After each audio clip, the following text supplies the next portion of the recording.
Hello my friends, in today's video we will take a look at PGYTECH OneGo 2 series backpacks. OneGo 2 is the latest series of PGYTECH's urban backpacks and a successor to the very popular original OneGo line. It basically combines all of the features that you can find among high-end city backpacks.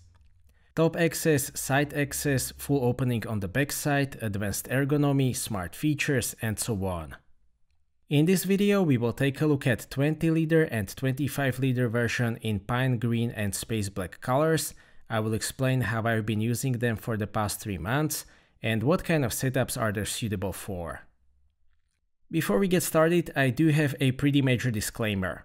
My company is now importing PGYTECH products to Czech Republic and Slovakia, so I guess that I probably can't claim to be a completely independent reviewer in this particular case. So the OneGo 2 backpacks are mainly designed to carry photography and tech equipment, but they are also very versatile, as I will show you later on. They are available in 20L and 25L sizes and in black, green and sand colors. The quality and the attention to detail on the OneGo 2 series is really excellent. The outside fabric that has been chosen is sort of a similar concept to the Cordura, meaning that it offers a very favorable compromise between the strength and the weight.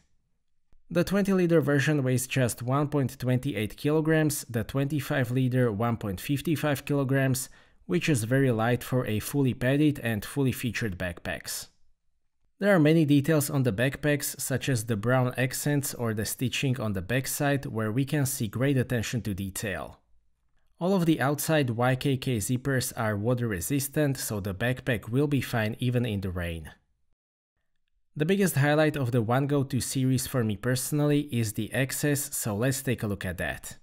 First of all, there is an option to fully open the backside for the easiest possible access. This allows you to easily pack the backpack and fully utilize all of the space. That is not quite possible with the backpacks which only have side access, so this is a huge upgrade. The side access is available on the left side. It allows you to easily access your camera, lenses or anything else that you might carry. The side access from the other side was replaced with a compartment with smaller pockets. The reason for that is that when you store accessories in the inner side of the flap that closes the side access, it collides with your camera and lenses. That is why the OneGo 2 series has a dedicated compartment for smaller items that is separated from the main space. The side with the access panel still has a pocket with a battery storage system. Included magnetic coins can be used to indicate which batteries are full and which are empty. The last way to access the main compartment is through the top. And that gets us to the configurability of the OneGo 2. By default, the top compartment is separated by walls attached by the Velcro. With the 20L version, it is large enough for a full-frame DSLM with 70 to 200mm f4.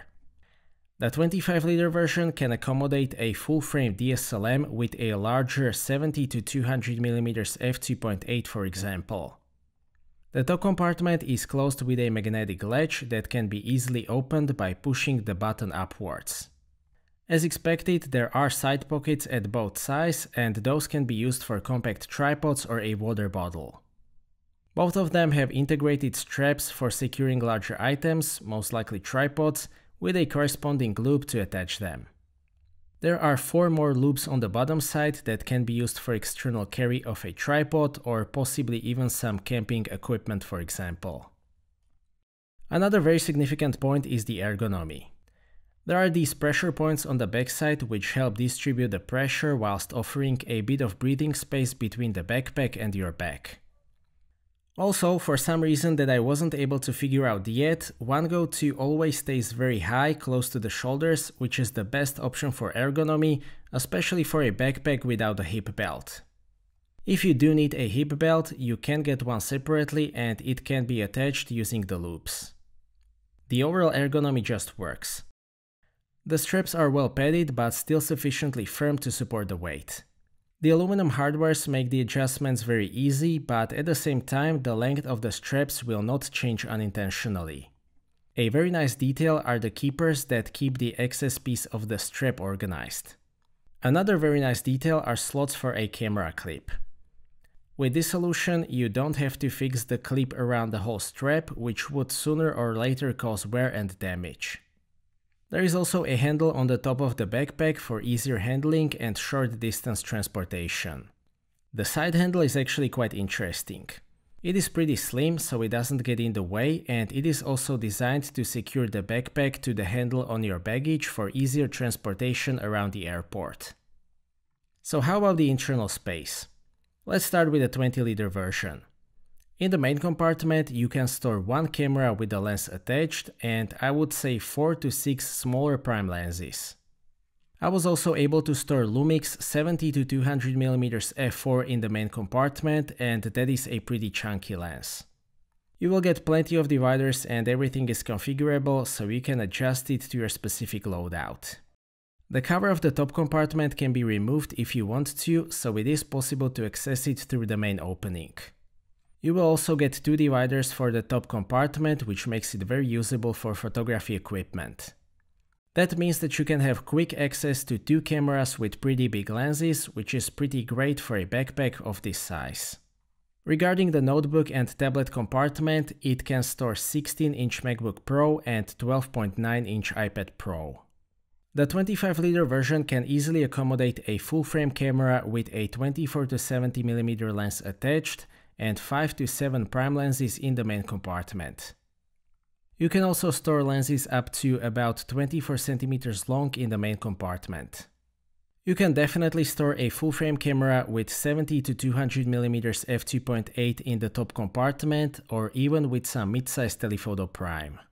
Alternatively, you can use it for a full-frame camera with 24 to 70 and an additional lens. It should also be possible to store a 17-inch laptop in the notebook compartment, but I don't have one to test it with. The tablet compartment is large enough for a 12.9-inch iPad Pro with keyboard attached. OneGo 2 line also works really great for non-photography use. If you remove the dividers, you will get a nice 2-chamber space, or you can remove everything and have just one large space. In this configuration, it can be used for commuting with a notebook or for light traveling. Before we get to the conclusion, there are 2 more details that I would like to mention. The first one is a hidden space for an AirTag, which is pretty difficult to find unless you know where to look for it. The second detail is a pocket in the top compartment, which is attached by a Velcro strap and it can be removed, so I really like that. To sum up, I am very happy with the OneGo 2. I have used a lot of Urbane backpacks in the past, and I do believe that this one really puts together what the industry has learned about the design of this kind of backpacks. Probably the biggest highlight for me personally is the access. Having full access on the side, back and top really makes things easier. A big side pocket is also very useful on the go. The build quality and the attention to detail is excellent, and I personally like the design a lot. The option to configure the inside for photography or non-photography use also makes it very versatile. Also worth mentioning is the outstanding ergonomy and wearing comfort. My only complaint is that I would like to see more color options, maybe blue or even burgundy, although the pine green would probably still be my first choice. As I mentioned, I can't claim to be very independent this time, but I can say that the OneGo 2 is my personal choice in the PGYTECH lineup, and I actually did buy dozens of them with my own money, so I obviously highly recommend the OneGo 2. So that's it for this video, thank you for watching, I hope that you liked this video and that you have found it to be useful. Stay tuned for more videos and maybe consider subscribing if you don't want to miss my future content. I appreciate your feedback in form of thumbs up or thumbs down. If you would like to ask anything or share your opinion, please do so in the comment section, and see you next time.